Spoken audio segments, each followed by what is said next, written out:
எல்லாருக்கும் வணக்கம். இது உங்கள் ஃபுட் டி ஃப்ரம் வில்லேஜ். இன்றைக்கி நம்மளோட சேனலில் என்ன பார்க்க போகிறோன்னா தொட்டாங்குச்சி இட்லி தான் பார்க்க போகிறோம். ஆமாங்க, என்ன டிஃப்ரெண்ட்டாக இருக்குன்னு பார்க்குறீங்களா? அதுலேயும் இன்னும் வித்தியாசமான தொட்டாங்குச்சி கறி இட்லி தான் பார்க்க போகிறோம். வாங்க எப்படி பண்ணுறதுன்னு வீடியோக்குள்ளே போகலாம். நிறைய பேர் நம்மளோட வீடியோ சப்ஸ்கிரைப் பண்ணாமல் பார்த்துட்ருக்கீங்க. மறக்காமல் சப்ஸ்கிரைப் பண்ணிவிடுங்க. அப்போ தான் நம்ம போடுற வீடியோஸ் உங்களுக்கு ரெகுலராக வரும்.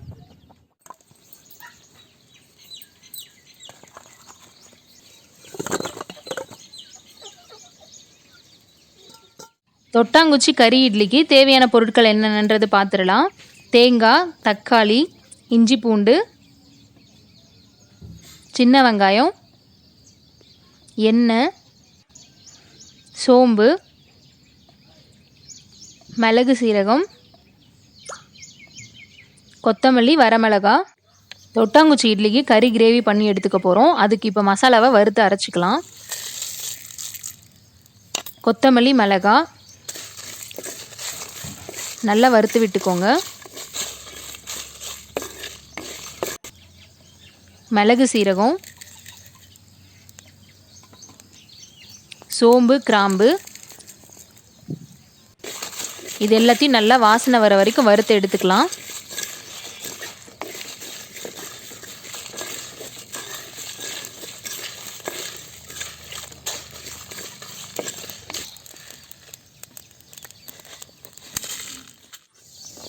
இப்போ உரிச்சு வச்சிருக்கிற சின்ன வெங்காயத்தை சேர்த்துக்கலாம்.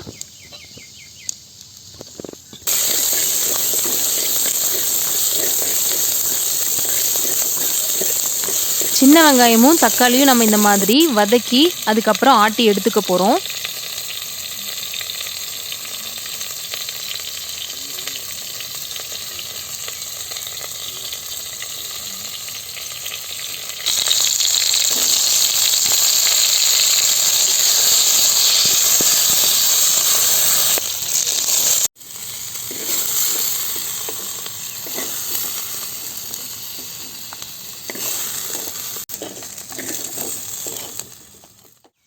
இப்போ நம்ம வறுத்த மசாலா எல்லாத்தையுமே ஆட்டங்கல்ல போட்டு நல்லா ஆட்டி எடுத்துக்கலாம்.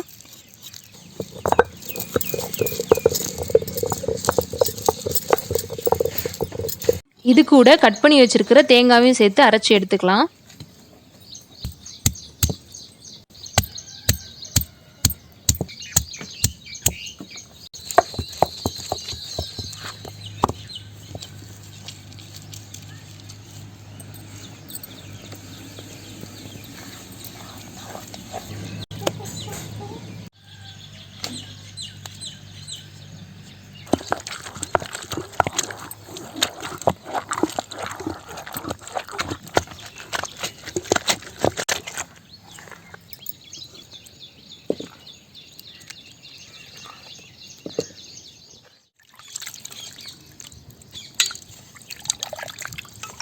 கறி இட்லிக்கு தேவையான கறியை இப்போ ரெடி பண்ணிடலாம். தேவையான அளவு எண்ணெய் எடுத்துக்கிட்டேன்.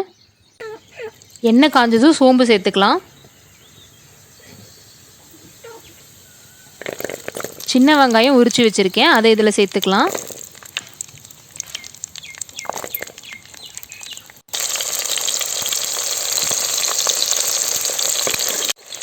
இஞ்சி பூண்டு அரைச்சதை சேர்த்துக்கலாம். நல்லா எண்ணெயில் வாசனை வர வரைக்கும் நல்லா வதக்கி விட்டுடலாம். இந்த மாதிரி அரைச்சி சின்ன வெங்காயம் போட்டு செஞ்சால் கறி குழம்பு எப்போவுமே ரொம்ப டேஸ்ட்டாக இருக்கும். தேவையான அளவு மஞ்சத்தூள் சேர்த்துக்கலாம்.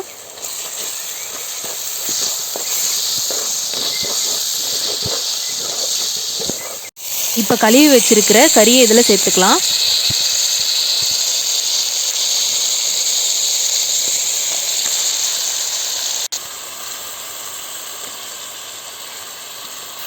தேவையான அளவு கல்லுப்பு இதில் சேர்த்துக்கலாம்.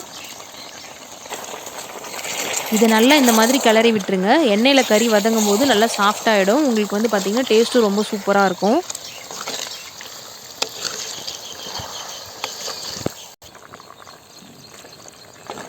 அரைச்சி வச்சிருக்கிற வெங்காயம் தக்காளி பேஸ்ட்டு இப்போ சேர்த்துக்கலாம். அரைச்சி வச்சிருக்கிற மசாலா விழுதையும் இதில் சேர்த்துக்கலாம்.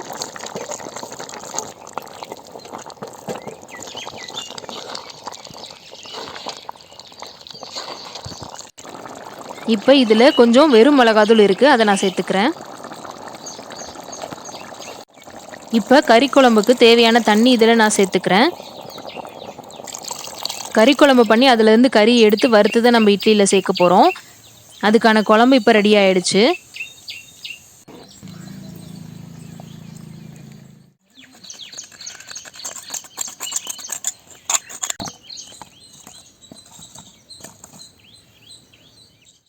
கறி குழம்பு ரெடி ஆகிடுச்சு. இப்போ அதில் இருக்கிற கறியை எடுத்து நம்ம இந்த மாதிரி தனியாக வறுத்துக்கலாம்.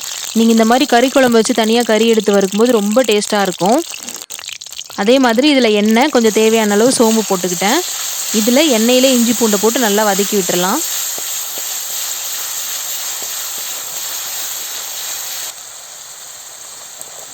நம்ம அரிஞ்சு வச்சிருக்கிற சின்ன வெங்காயத்தை இதில் சேர்த்துக்கலாம். இப்போது குழம்புலேருந்து எடுத்த கறி துண்டுங்களை இதில் சேர்த்துக்கலாம். நீங்கள் வீட்டில் நார்மலாக சாதத்துக்கு கூட இந்த மாதிரி செஞ்சு சாப்பிட்டிங்கன்னா ரொம்ப டேஸ்ட்டாக இருக்கும். நல்லா இதில் இப்போது கிளறி விட்டுறலாம். இப்போ இதுக்கு தேவையான அளவு மிளகாத்தூள் நான் சேர்த்துக்கிறேன்.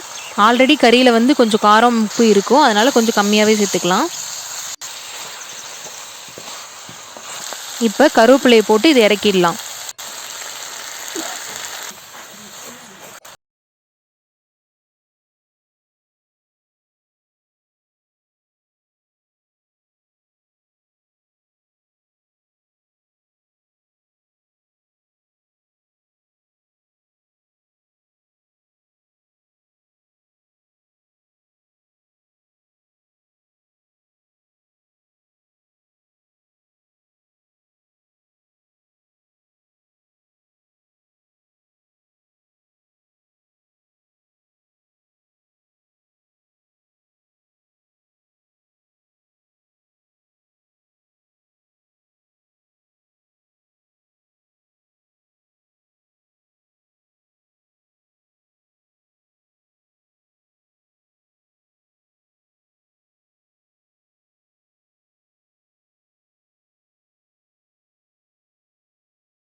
கொட்டாங்குச்சி இட்லி இப்போ அழகாக ரெடி பண்ணி நம்ம வச்சாச்சு.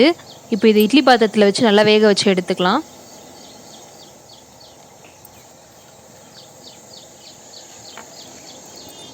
வாழை இலை தொட்டாங்குச்சி ரெண்டும் சேர்ந்து உங்களுக்கு இட்லி வந்து ரொம்ப வாசனையாக இருக்கும் சாப்பிடும்போது.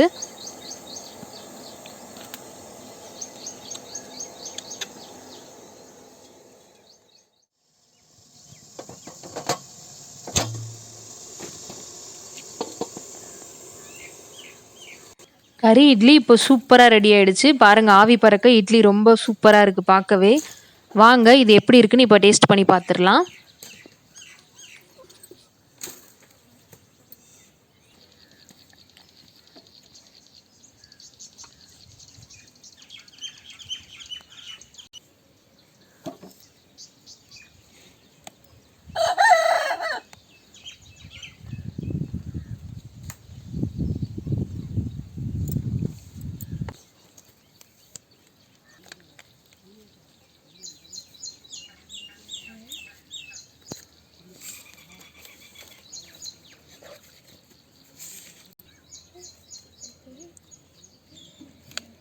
நம்ம நார்மலாக இட்லி நிறைய சாப்பிட்ருப்போம். ஆனால் இந்த மாதிரி அரைச்சி வச்ச குழம்புலேருந்து கறியை எடுத்து வறுத்து அதை இட்லிக்குள்ளே வச்சு சாப்பிடும்போது டேஸ்ட்டு ரொம்ப சூப்பராக இருந்துச்சு. இப்போ இந்த சூடான இட்லி மேலே நம்ம அரைச்சி வச்ச குழம்பையும் இதில் ஊற்றி சாப்பிட்டா ரொம்ப சூப்பராக இருக்கும். வாங்க எப்படி இருக்குன்னு பார்த்துடலாம்.